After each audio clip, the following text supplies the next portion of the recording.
Hare Krishna, Krishna Krishna, Hare Hare, Hare Rama, Hare Rama, Rama Rama, Hare Hare. Hare Krishna, Krishna Krishna, Hare Hare, Hare Rama, Rama Rama, Hare Hare.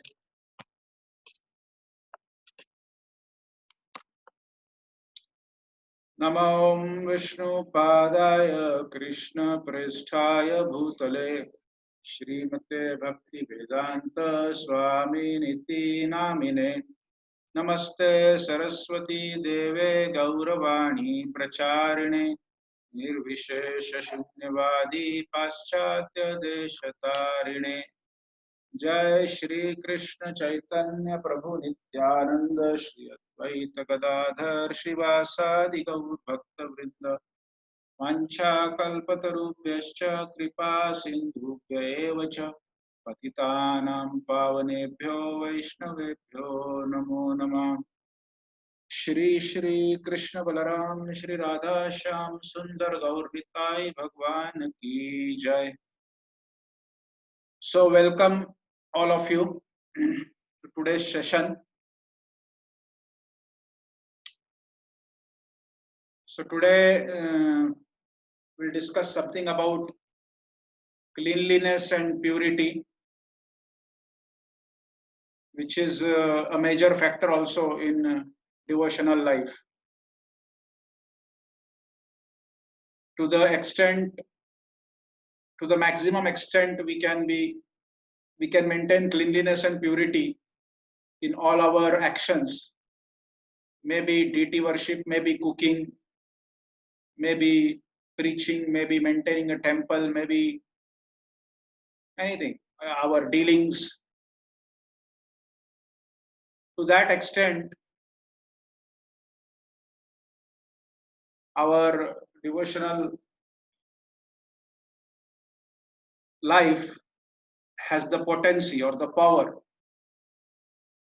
or the force by which we can move ahead to our desired goal, which is achieving of Krishna Prem,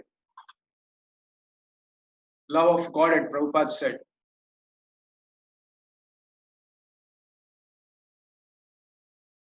Also, there is a saying, cleanliness is next to godliness. And Prabhupada a few times referred to it, that cleanliness is next to godliness. So cleanliness are of three different types, cleanliness or purity. Clean means pure, it's the same thing. Cleanliness or purity is an impure, or you can say unclean or dirty, impure. So three types. The first is cleanliness and purity of the surroundings, of our surroundings, which is called external cleanliness. Then there is cleanliness regarding our body, which is the bodily cleanliness. And then there is internal cleanliness, which deals with the mind, ego, and intelligence. Mind, ego, intelligence means the heart, the thought, the feelings, the emotions, the desires. All this is related to mind, ego, intelligence. So cleanliness, purity is on three different levels.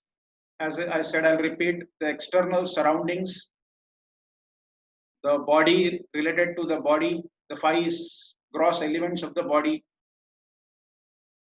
and the three subtle elements of the body: mind, ego, intelligence. So the surroundings, cleanliness of the surrounding, that your surrounding should be clean. Everything that is in your surrounding, the room, the furniture, the curtains, the bed sheets, whatever.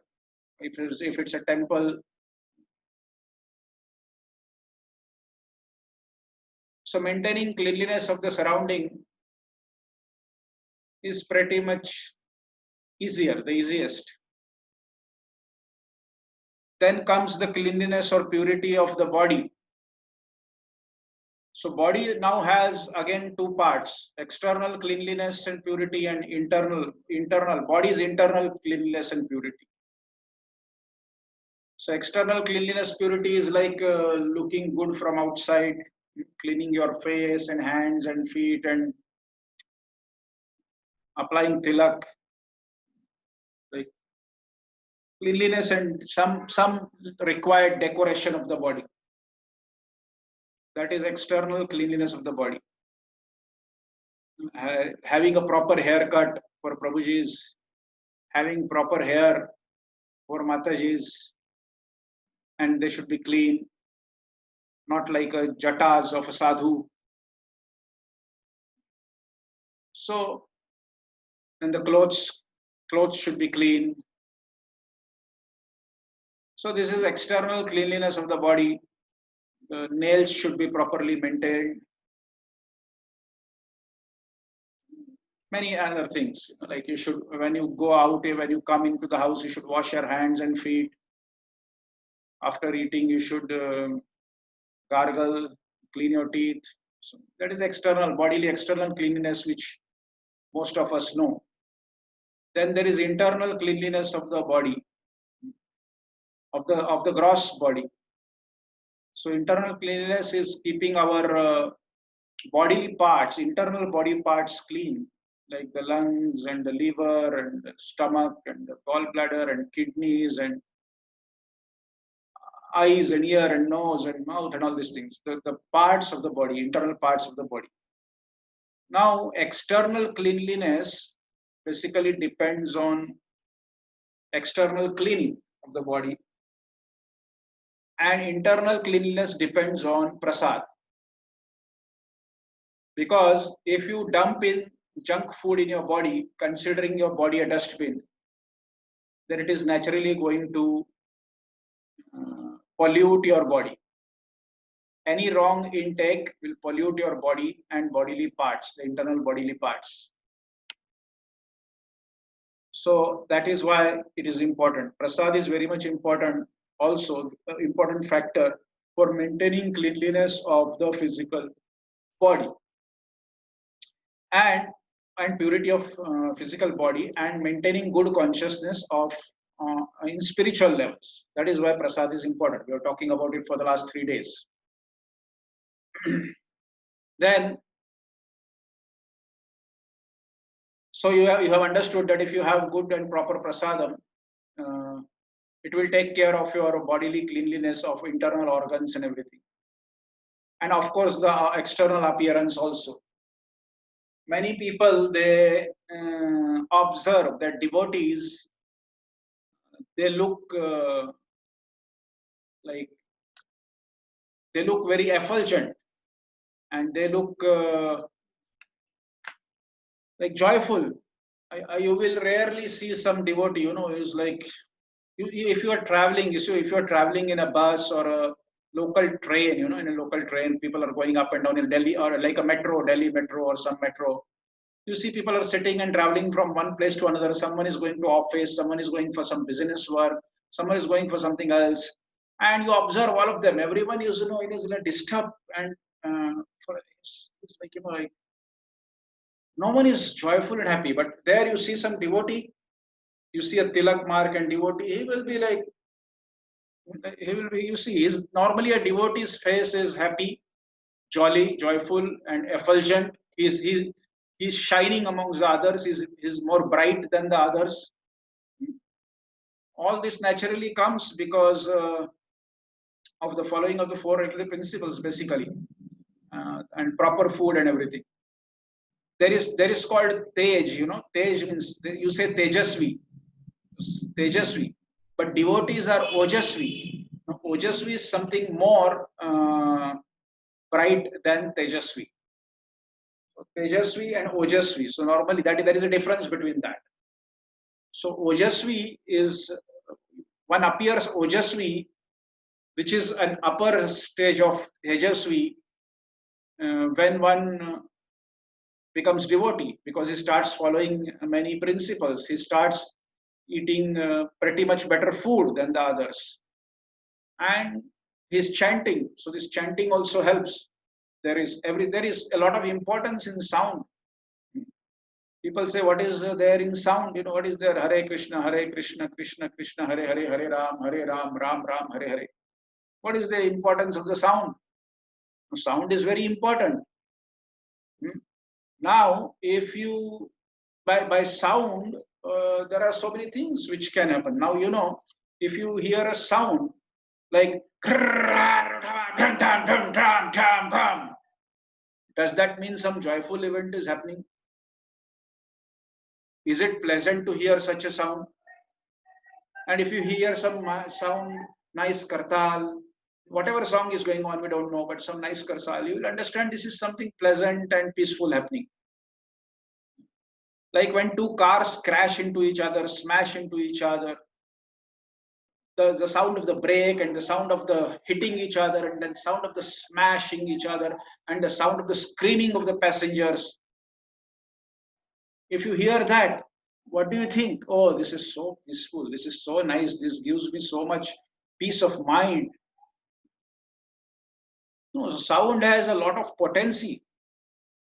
A wrong sound can create big problem in all your life, even to your physical body, spiritual body, this consciousness, the brain, and everything. Just by sound, so many things happen because of sound in the world. In the previous ages, great rishis like Vishwamitra and Vasishtha and all these things, they used to destroy armies just by hunkar.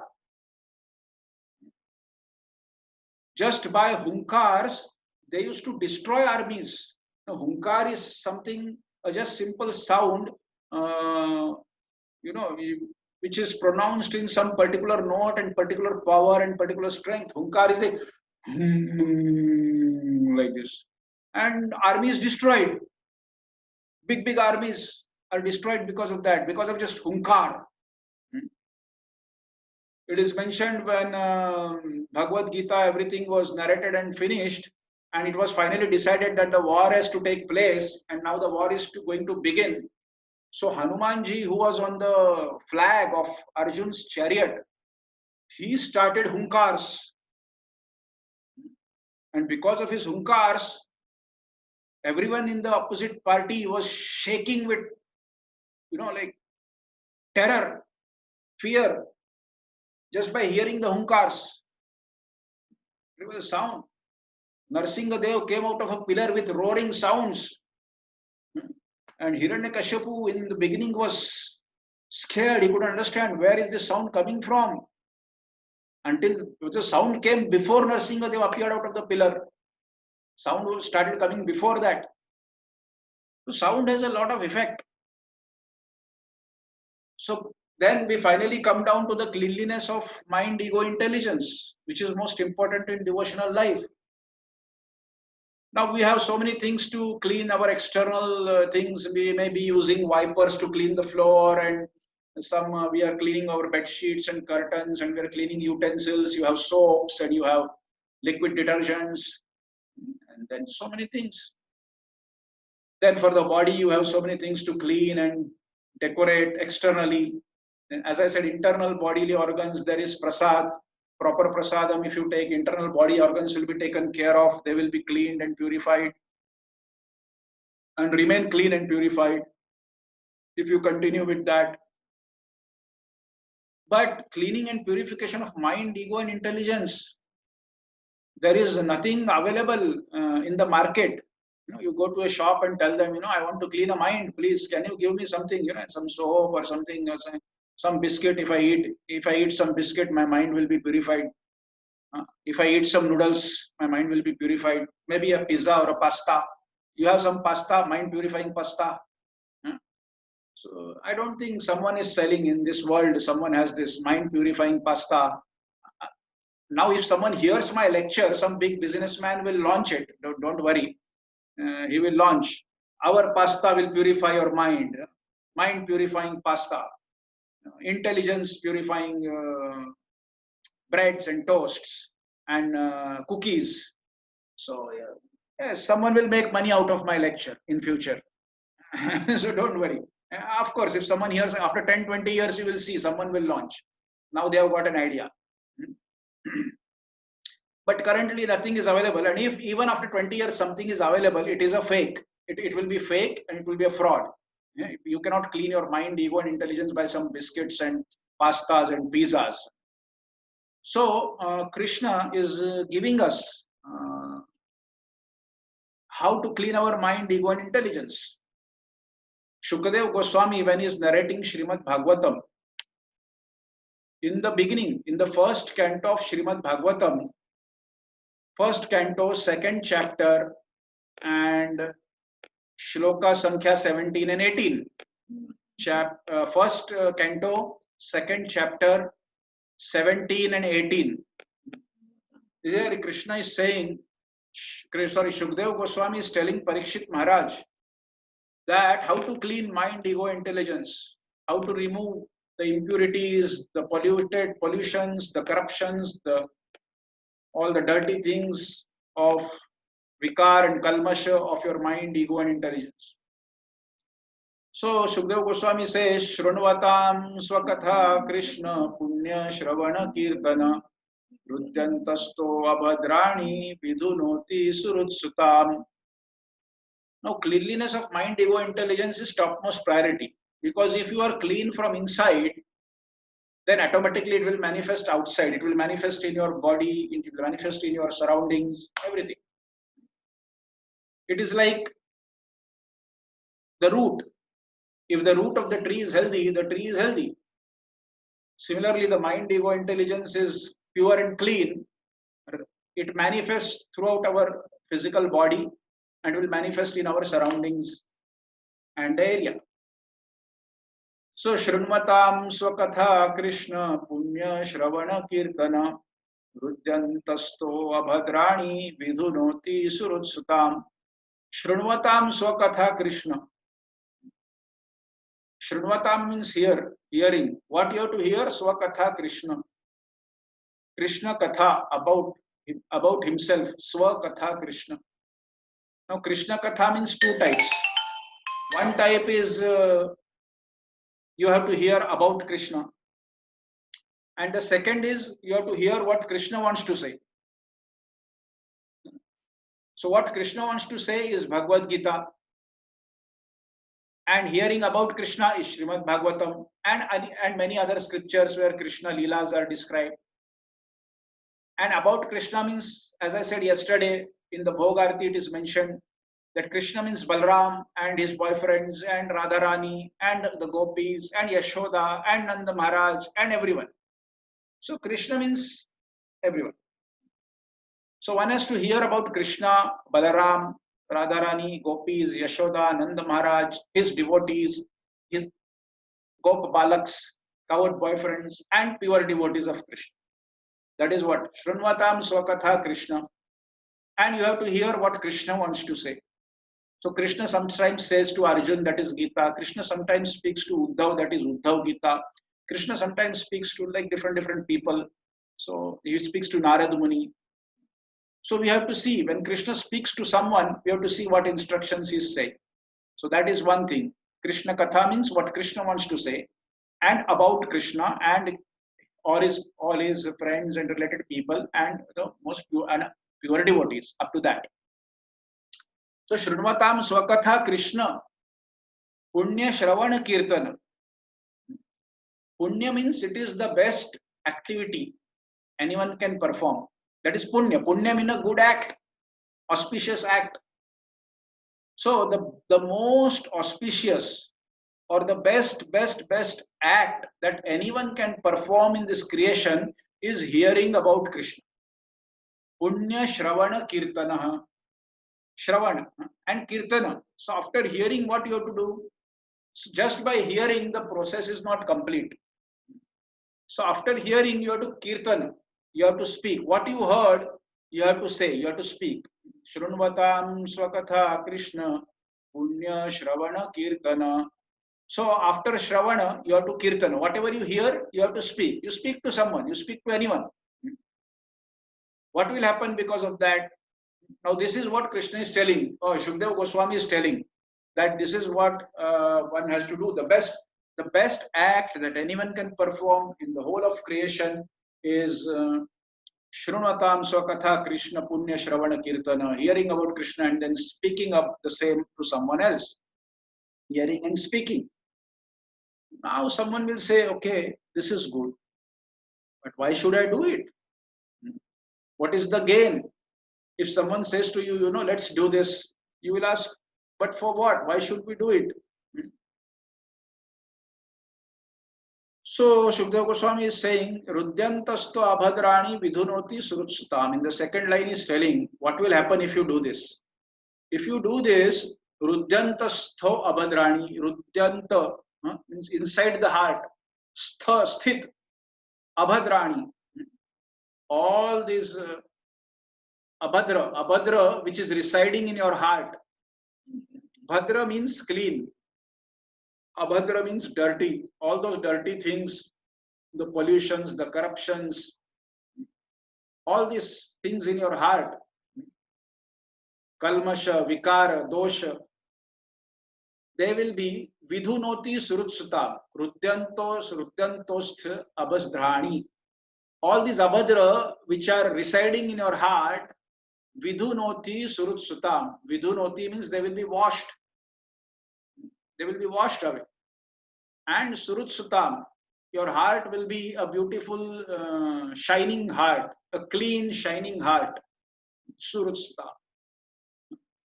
So this is what will happen if you do this. So this is the cleaning process of mind, ego, intelligence. Mind, ego, intelligence dwells in the heart, brain, like that. And then immediately the next shloka, this is 1 to 17. Now 1 to 18 is which we recite every day before the Bhagavatam class. Nashta prayeshu abhadreshu nityam bhagavata sevaya bhagavati uttama shloke bhaktir bhavati naishtiki. So your heart will be cleaned. Now you will say, okay, my heart will be cleaned. It will be this. What to do after that? What will happen after that? Okay, I clean something. What to do after that? Nashta prayeshu abhadreshu. So all your abhadra will be destroyed. Nashta. Nityam bhagavata sevaya. If you do this act every day regularly, Nityam bhagavata sevaya means the above mentioned act, hearing about Krishna, Shravanam Kirtanam, and speaking about Krishna and related things. If you do this Nityam Bhagavat Sevaya, if you do this regularly and daily, Nityam Bhagavata Sevaya, Bhagavati Uttama Shloke. Now, what is Bhagavat Seva? Bhagavata Seva is glorification of Bhagavan in Uttam Shloka, the best, choicest poetry. The best, choicest poetry of glorification of Bhagavan. Hearing that is Bhagavat Seva. And another Bhagavat Seva, Shukdev Goswami mentions, is serving the person Bhagavat. Means serving a person who is engaged in this manner, in this, which is mentioned in these two shlokas. Someone who is engaged or someone who is practicing fully and properly, completely all the time, this, what is mentioned in these two shlokas, such a person, you have to serve Nityam Bhagavat Seva. Serving such a person and serving Bhagavat means hearing, hearing and speaking about Krishna. Bhagavati Uttama Shloke. Speaking means speaking this choicest poetry which is glorifying Bhagavan. Now what will happen by doing this? Bhaktir Bhavati Naishtiki. Krishna Bhakti will be fixed. Naishtiki, Nishtha. Means it will be fixed so strongly in your heart that it will never be disturbed. It will never be, it will be like, what do you say? Completely fixed, no disturbances, no wavering. So this is the benefit of cleaning your mind, ego and intelligence. So basically if you clean your mind, ego, intelligence, all the rest of the things will manifest in other cleanliness, like bodily cleanliness and external cleanliness. Now, why we don't have realizations, as I told you, because as I said, these simple things about prasadam. Basically, why I speak about prasadam is 99% of devotees don't care about prasadam. And basically they don't know much about prasadam, like what to eat, how to eat, how to please Krishna. That prasadam is for pleasure of Krishna, not for, yes, you can cook anything, you cook anything, but you cook according to what Krishna likes. Now simple, it is simple, you simply just try to understand. If you tomorrow invite me for lunch, you will ask me, Prabhuji, what would you like to eat? And I would tell you, okay, I would like to eat this and that. If you ask me, if you don't ask me, that's fine. I will come. You will serve me something. What I want, I will eat. What I don't want, I will not eat. It's simple. Like similarly, if you ask me. So this is what we have to. Means cleaning of the mind, ego, intelligence depends on chanting Shrunvatam Swakatha Krishna, one thing, and proper prasadam. So Krishna, for Krishna also, when we are, of course, we are cooking for ourselves, because finally the intention is that we will offer to Krishna, and that is what we are going to eat. But we plan according to us. Okay, we will use so much of spices. We will use this and this ingredients. We will use this. We plan according to our choices. That is not how you cook prasadam or bhoga. You have to cook according to choice of Krishna. Now, just because I was telling you about chili, green chili, red chili, this, that. So Prabhupada has mentioned how much chili you can use in bhoga, and you will be surprised to hear that. Prabhupada says if you are cooking for 25 people, if you are cooking for 25 people, a sabji or dal for 25 people, you have to use only one green chili in that. One green chili. One green chili for 25 people's preparation. That is the proper proportion of chili which has to be used in bhoga. Now, if one green chili for 25 people, that means you cut one chili into 25 parts. So that is the portion that one person will get normally, the taste, which is almost zero, which is zero, nothing. So that's why I say there is no better, no chili, no green chili, no red chili. What is the use of putting one green chili? Means in your family, if you are 4 people or 5 people, you have to put just I think 1 centimeter of chili, 1 centimeter of a chili piece for when you are cooking for 5 persons. Maybe even less than 1 centimeter, little bit less than 1 centimeter. So what is the use of that basically? It's not going to give you any taste. So, and as I requested yesterday, you can try without chili and without tomatoes for 2-3 months. And you will see the difference. You will see the difference in your body. You will see you are more energetic, you are less lazy, you are more enthusiastic. Many things, many changes you will see in you. So this cleanliness, now why we are not interested in hearing about Krishna, why we are not interested in doing what Krishna is saying to us through Bhagavad Gita or Uddhav Gita or so many other places, because we don't take Krishna seriously in our life. We don't think Krishna is, and why we don't take Krishna seriously in our lives? Because we don't think Krishna is someone great. We are not attracted to Krishna currently because we are not attracted to Krishna. See, if you are attracted to someone, you will immediately hear what he wants to say and you will try to follow what he wants to say. That is why the advertisement industry is using all these movie stars and big sports stars to hammer something into your brains. Oh, this is the movie star is coming and saying, this is the soap I use, this is the secret of my beauty. And you are all thinking, oh my God, this Madhuri Dixit is using Lux with almonds and with rose petals extracts. So I should also use this Lux. I will be also beautiful. Then there is some Fair and Lovely cream in India. I don't know what about the rest of the world. So Fair and Lovely makes you more and more fairer and lovely. And some big personalities are advertising it. So you think, oh my God, if she's saying she's a great personality, if she's saying Fair and Lovely is like this, that means it should be like this. She's a great personality. Someone is coming and telling you Coke is good and Pepsi is good and KFC is good and McDonald's is good. So you are just, oh, McDonald's, some great personality comes and says McDonald's, some great personality comes and says cigarette is good. And just because these great personalities dress in a particular way and they walk and they have some style, people try to imitate. People try to imitate their clothes. People try to imitate their styles of talking and walking. People try to imitate or follow whom they consider great. It's simple. If you consider someone great, you try to observe him and you try to follow or imitate him, or you try to follow what he says. Now, all these great personalities are coming every day on your TV screen and they are telling you their Bhagavad Gita. And their Bhagavad Gita is Kokam, Pepsim, not Patram, Pushpam, Phalam, Toyam.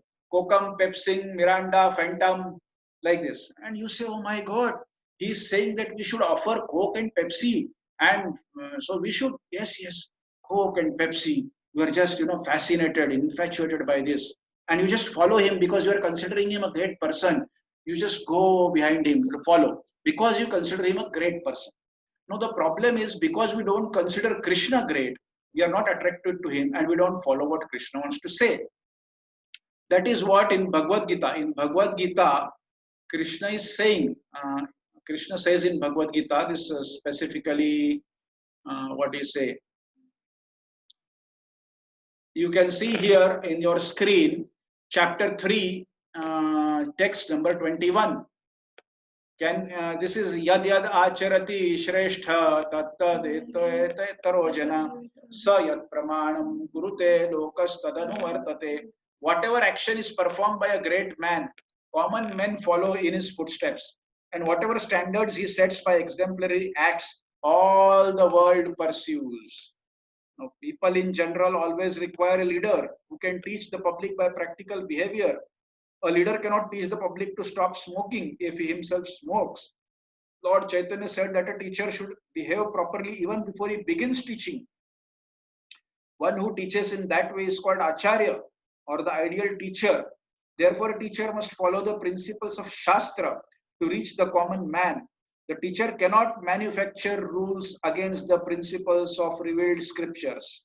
The revealed scriptures like Manu Samhita and similar others are considered the standard books to be followed by human society. Thus, the leader's teaching should be based on principles of standard rules as they are practiced by great teachers. The Srimad Bhagavatam also affirms that there is a big purport about this. So, there is a big purport to that. So, you can see there that yad yad acharati shreshtha tatta dete tarojana sayat pramanam kurute lokas tadanu vartate. So Krishna is saying this is not natural tendency of living entities. Like there is a herd of animals or a group of monkeys, or there is flock of birds. In a flock of birds also there is one leader, and the leader turns right, all the birds will run right behind him. The leader turns left, all the bird will turn left or behind him.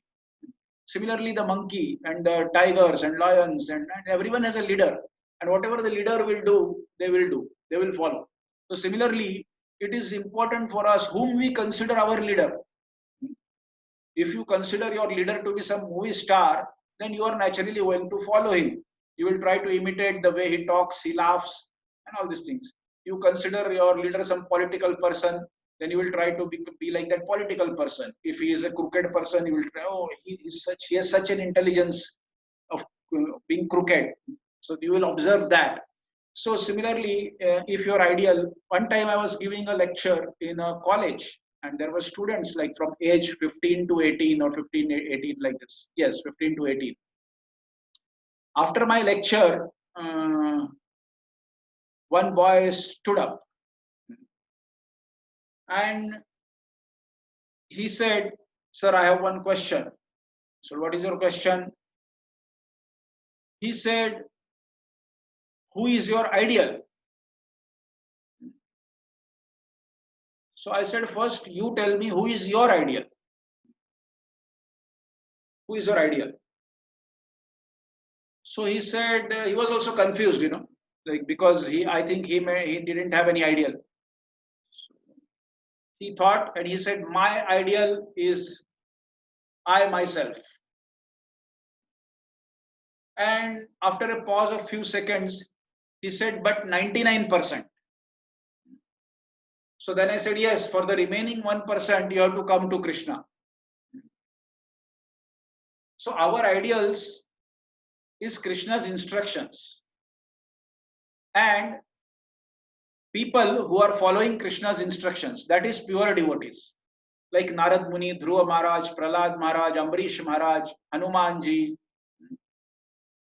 Lakshmi Devi, those who are engaged in service of Krishna. So our ideals are Krishna's instructions and all those living entities, the pure devotees who are following these instructions. That is our ideals. So until you don't have any ideal, there is no consideration of following, or trying to imitate. Imitation is also okay at an initial level, but following by understanding is much more superior. That is actually what is required. Like one should feel enthusiastic while performing Krishna's service. Like if you are making garlands, if you are participating in a Harinam, or if you are attending a lecture, you should be enthusiastic. Now this is a Zoom lecture. Maybe I am not able to see everyone, what everyone is doing. But when it is a lecture in a temple hall and like this, the speaker is speaking and people in front of him are supposed dozing like this. And what will the speaker feel, like that no one is enthusiastic. Of course, what speaker will feel is a different thing. What will Krishna observe? Krishna will see that he has no enthusiasm to hear about me. He has no desire to hear about me. नामनामकारी बहुधा निज सर्व शक्ति तत्रार्पिता नियमित स्मरणेन काल एतादृशी तव कृपा भगवन ममापि दुर्दैव मिदृशम यह जनुनारुराग. Oh Krishna, I am so unfortunate. Durdaiva midrusham yah. I am so unfortunate that although you have put all your potencies in your name and Leela and form and everything, I am so unfortunate that I have no desire to hear anything about that. I have no desire in chanting that. I have no desire in hearing these things. I have no enthusiasm to hear these things. You see, many of the people in the lecture, some may be sleeping, but although some they are awake, they are not paying attention to what the speaker is speaking. So when we say unattentive chanting, it means unattentive hearing of a lecture also, unattentive reading also. So this is what happens, all these things Krishna is observing. Krishna is observing how enthusiastic we are during performing our devotional activities. So this enthusiasm, utsahat, nischayat, dhairyat, tat karma pravartanat, sangatagat, sato vritte, shadbhir bhakti prasidati. So one time I asked Maharaj in the initial days when I was very new, I said, Maharaj, we should be enthusiastic, this, that, in kirtan, here and there. Sometimes you don't feel enthusiastic. What is it like? You're just pulling off, Hare Krishna, something. Or whatever, you are doing something, maybe cooking or whatever, but you don't feel enthusiastic. Sometimes it may happen like this. So I asked him what to do, if you don't feel enthusiastic. He said, if you don't feel enthusiastic, act enthusiastic.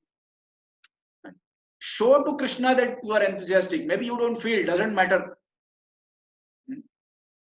Inside what is happening, no matter. Show to Krishna that you are so enthusiastic. Oh, Harinam, jump, enthusiastic, dance enthusiastically, cooking enthusiastically. Whatever you are doing for Krishna, you act as if you are enthusiastic. If you are not feeling enthusiastic. So by acting enthusiastic, if you are not feeling enthusiastic, slowly, one day it will transform into real enthusiasm. So this is, but if you will just be unenthusiastic and lazy and lethargic in everything, you are never going to be enthusiastic. So enthusiasm, utsahat, nishchayat, dhairyat, tattat karma pravartanat, sangatyagat, sato vritte, shadbir bhakti prasidati. These 6 items which are mentioned in this shloka by Rupa Goswami in Nectar of Instruction help are favorable for bhakti. Shadbir bhakti prasidati. They are favorable for bhakti. They will help you in progressing in bhakti. And the first of them is utsaha, enthusiasm, eagerness and enthusiasm to perform devotional service, any actions. It includes chanting, it includes services, it includes harinams, it includes. So, utsahat. So, first there should be enthusiasm. Utsahat, nishchayat, dhairyat. There should be nishchay.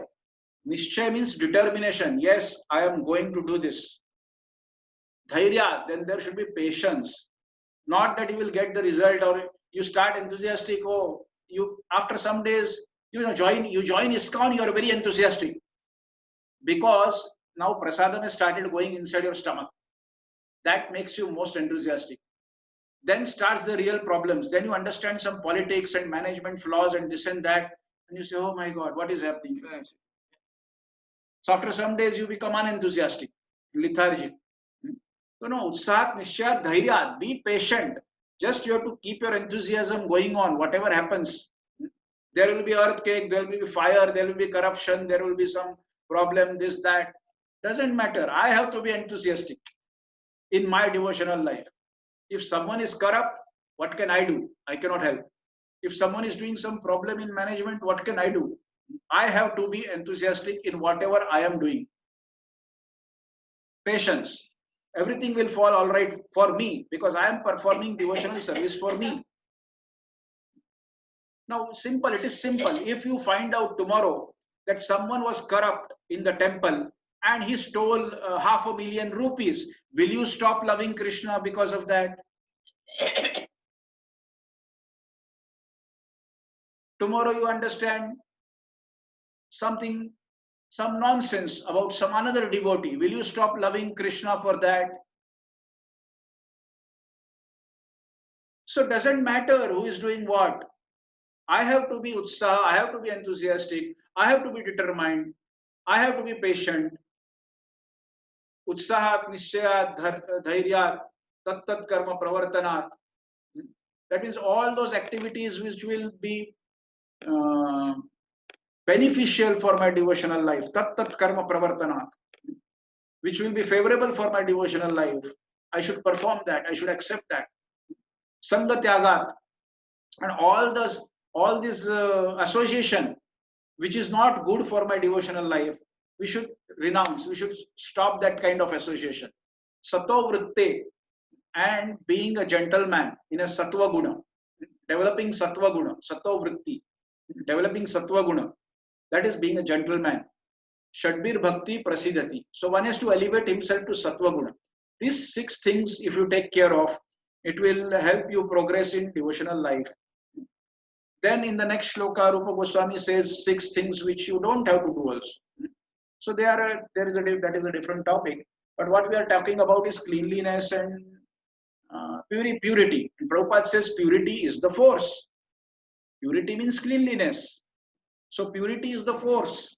So the more purity we have, the more force we will have in our devotional life. And if we have more force in our devotional life, the more earlier we will go back to Godhead. And it will be more effective in our preaching also. Our preaching will be more effective if there is more purity. And purity is the force. But before purity is the force, Prabhupada says, books are the basis. And in the purport of this shloka, which I read out, Yad Yad Acharati Shreshtha, Prabhupada says in the purport of the shloka that the teacher must follow the principles of Shastra to reach the common man. The teacher cannot manufacture rules against the principles of revealed scriptures. So books are the basis. So on the basis of the books, utility is the principle. You have to utilize the instructions of the books. That is the principle of the life, of devotional life. Books are the basis, utility is the principle. Purity is the force. the purity of utilization of the principles mentioned in the books is the force that you will develop. Books are the basis, utility is the principle, purity is the force. So what the force depends? The force depends on the purity of the utility of the principles mentioned in the books, which are the basis. And after you come to these three stages, books are the basis, utility is the principle, purity is the force, and then Prabhupada says preaching is the essence. Not directly. You join and first day you start preaching is the essence. First day is books are the basis. You understand books are the basis, utility is the principle, purity is the force, develop purity in that, then it will have force, and then preaching is the essence. After all that, preaching is the essence. So for our preaching to be effective, cleanliness and purity is very much important, and it is like a big force which will help us in our preaching, and naturally that force also helps us in our devotional life, in going back to Godhead, serving Krishna eternally as soon as possible. So this is very important, cleanliness and purity. External, as I said, internal, the mind, ego, intelligence is pure. Naturally, it will manifest in your bodily and external these things. So the most pure thing, Kalir dosha nidhe rajan asti eko mahan guna. Kirtanadev Krishnasya Mukta Sangha Param Raje. Just a minute, I'm looking for one. So there is one Vaishnav Bhajan also. First, Shukdev Goswami is saying, Kalir dosha nidhe rajan asti eko mahan guna. This is his saying in the 12th canto of Srimad Bhagavatam. Kalir dosha nidhe rajan asti eko mahan guna. Kirtanat eva Krishnasya Mukta Sangha Param Vrajet. That Kali Yuga, specifically is Kali Yuga, Kalir dosha nidhe rajan, is an ocean of faults, is an ocean of dirty things, is an ocean of pollution, is an ocean of corruption. Kalir dosha nidhe rajan, O King Parikshit, Kali Yuga, which is ocean of faults, corruptions and pollutions, and asti eko mahan guna. But there is one thing which is pure in this. Kirtanat eva Krishnasya. Krishna, the kirtan of Krishna, chanting of Krishna's name. Mukta Sangha Param Vrajet. And it can take you, it can free you from all this ocean of defects and faults and miseries and corruptions and pollutions and all that. It can take you out. So, Yajna Sankirtana Yasya Yajan Tehi wait. Yajantai Sumede Sam. Before that, just a minute. Yajna Sankirtana Praya Yajantehi Sumede Sam. That is also in the 12th canto, Shukdev Goswami says in one place,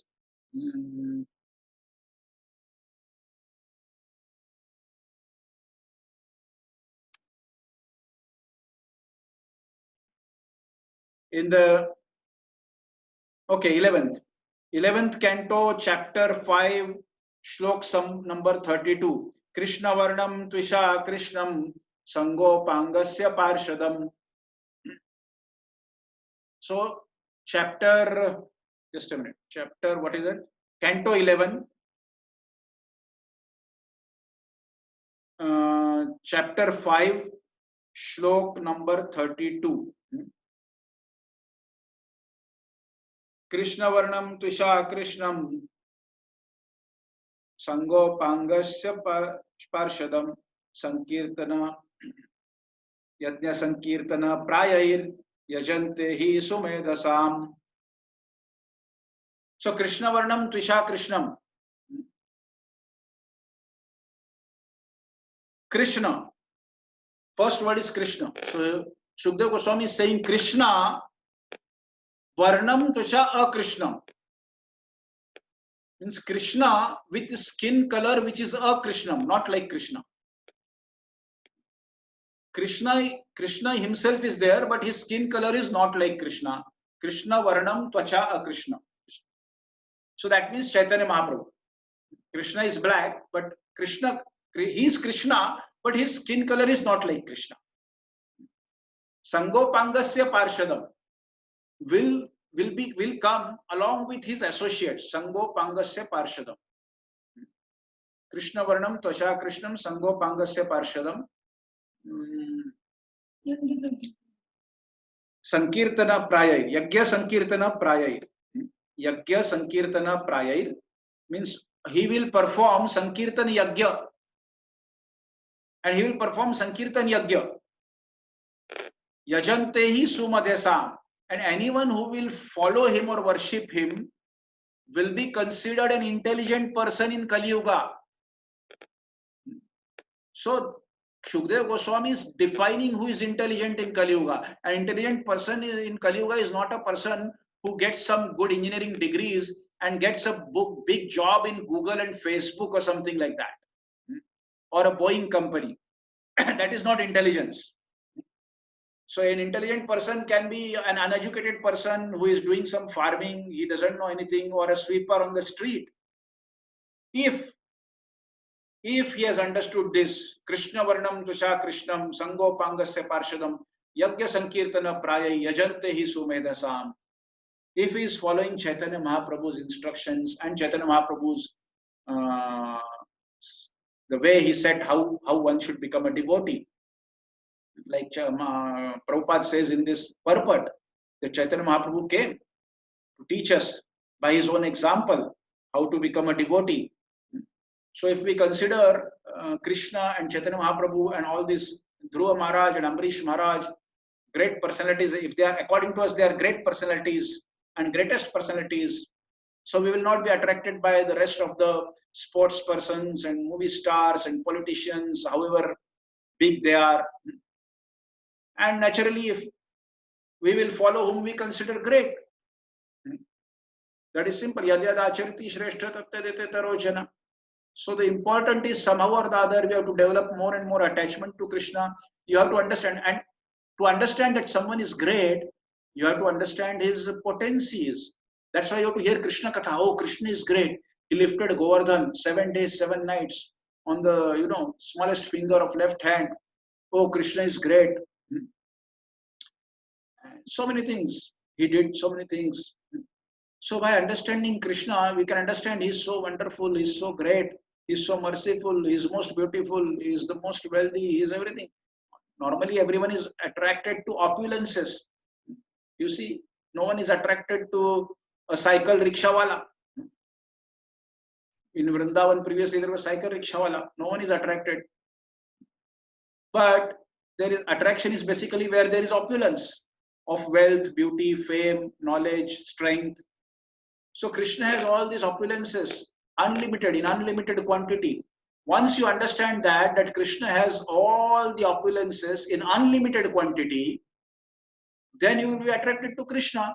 Because until the time you think, oh, this person is attractive because he's beautiful, this person is attractive because he's strong, this person is attractive because he's famous, but he has some limited fame. You think about yourself, we think, oh, I am famous, I am the most famous person in Vrindavan, I am famous in amongst the group of devotees in Dubai, or I am famous. How many people know you in your building, basically, properly, in your apartment scheme? How many people know you in your town? Forget about the world and the rest of the things. Even the most powerful person of the world, the president of America, how many people know him? How many people know his name? How many people even know America? If you ask here, you go to some Brajvasis or rural areas in India, you tell them America, they say, okay, America. They are not even interested in America. Forget about who is president of America. They don't know even America anything. They have just heard the word America. More than that, they don't know anything. And for many of the local rural people in India, America, England, this, that is all only one in the same category, Videsh. means foreign. Foreign means everything. Outside India is foreign. Doesn't matter what is what. So even the most important person in this planet Earth, so-called most important person in the planet Earth, 90% of the people on the planet Earth don't know him. So he is not famous. So similarly, one has to understand, one understands that Krishna has all the six opulences, unlimited quantity, then one will naturally develop attraction to Krishna. After you develop attraction to Krishna, then you will develop love for Krishna. And once you develop love for Krishna, you start serving Krishna. And then when you serve him nicely, then Krishna already loves you, but he starts to reciprocate with you in that loving relationship, personal, on a personal level. That is called Krishna Prem. And that is where the relationship is re-established. So that is how it happens. So I think we'll stop here. If anyone has any questions, you can ask. So you understood that cleanliness and purity is of very much importance in devotional life. And regarding prasadam, as I said, Prabhupada mentioned that prasadam should be cooked and offered and served, and most of the things by devotees, even cultivated by devotees. Prabhupada said we should have our farms, and devotees should cultivate grains and fruits and everything. And everything devotees should cultivate and grow, and devotees should bring it to the temple, transportation, and devotees should cook, and devotees should serve. All this, then that is the most potent prasadam, where everywhere there is a devotional touch. Even in growing there is devotional touch, even in transporting there is devotional touch, even in cooking there is devotional touch, even serving is devotion. So we have to understand that we are lagging behind in this prasadam aspect, or maintaining the topmost quality of prasadam. We are not able to do that. Already 60 years of ISKCON, we don't cultivate our food.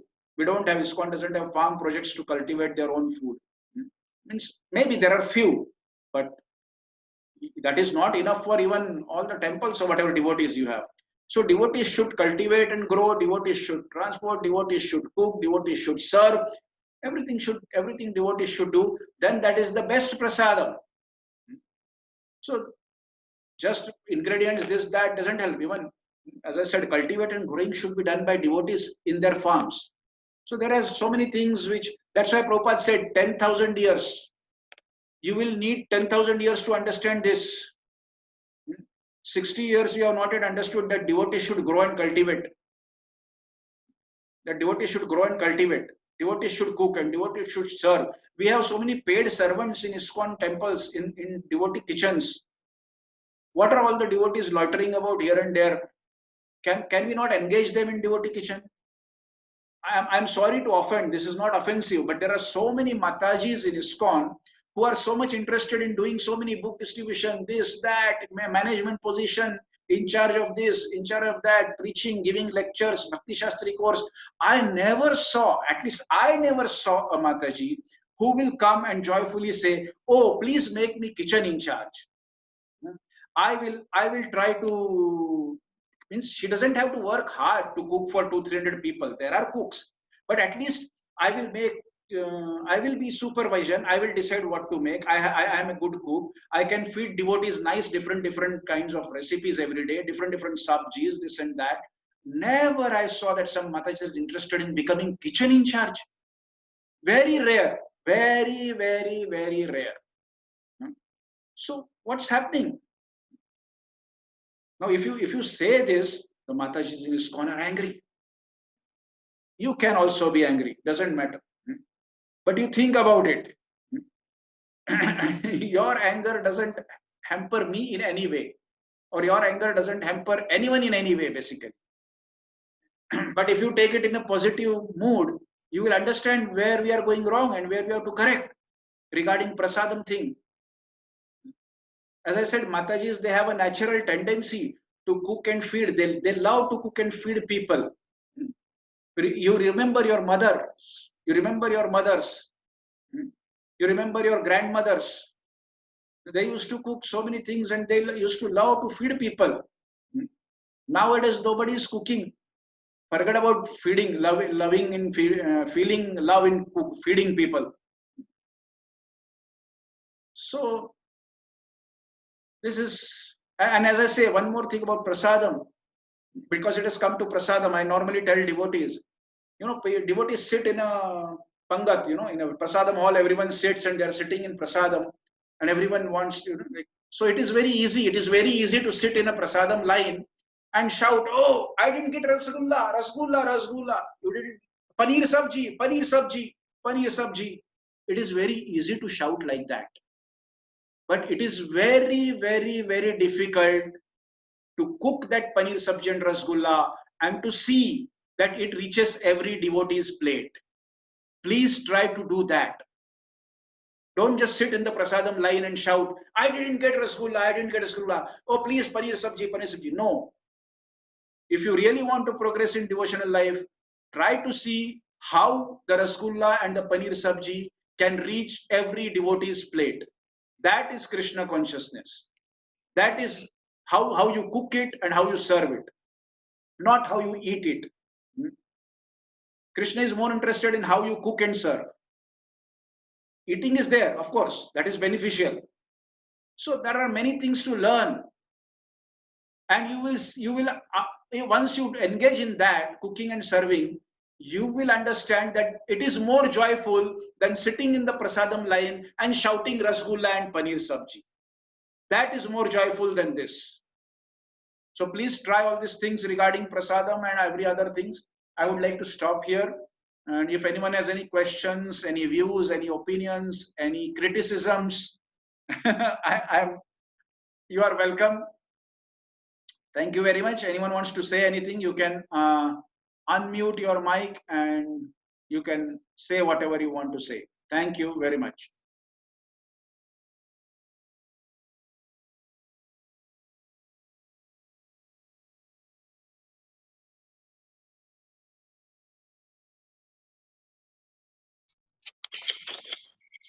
Class, Prabhu. So we will try to follow in our life, definitely. And the last part I really like that about the kitchen in charge and the instead of sitting in a line and shouting for prasadam, we should take care of that cooking and serving the prasadam. So I really like that your thoughts. And next time, whenever we will sit in a line, we will remember this. Don't you will never shout now. Rasgulla, rasgulla. Yeah. Yeah, we will be careful. Yeah. And if I get opportunity, I really love service of prasadam cooking. I will really love to take that service of prasadam cooking or management. Now I think I'm not that strong to cook the prasadam for many people, but at least management. So please keep it in mind. So when I will reach in Vrindavan, please engage us in some service. Okay, let's see. Anyone else? Anyone else has to say anything?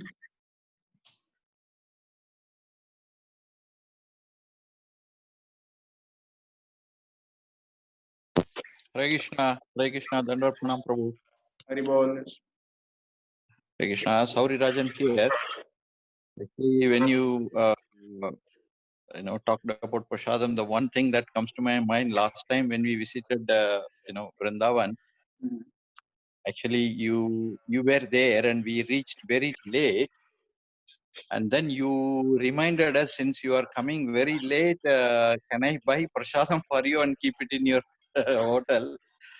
So you are so like thoughtful that we are reaching very late and there won't be any restaurants available. So that's what it came to my mind suddenly when you were talking about prasadam. And then these messages, it's all very the simple ones, but at the same time, we just take these things for granted. And I have seen this is happening in our gatherings. Sometimes people get upset, devotees get upset, and so it's a very nice message, Prabhu. Thank you so much. Thanks a lot for all these. Prabhu, just a minute. Can you remind me which hotel you were in at that time? Prabhu, I was in the one behind the temple. Is MVT? Yes, Prabhu. Yes. Okay, so I think I packed for you prasadam from Govinda's restaurant. That's what I remember. I think so, Prabhu. I think so, Prabhu. I'm not sure, but I left it for you to decide. But the important thing is like you reminded us that you might not get food You, when you reach Vrindavan. So no, you offered. You're so yeah, humble, and you offered to buy the prasadam, bring it to the hotel, and keep it in the reception. yeah. So I was yeah. Okay. So that's what I just got reminded, Prabhu. Thank you so much again. Thanks a lot for your time and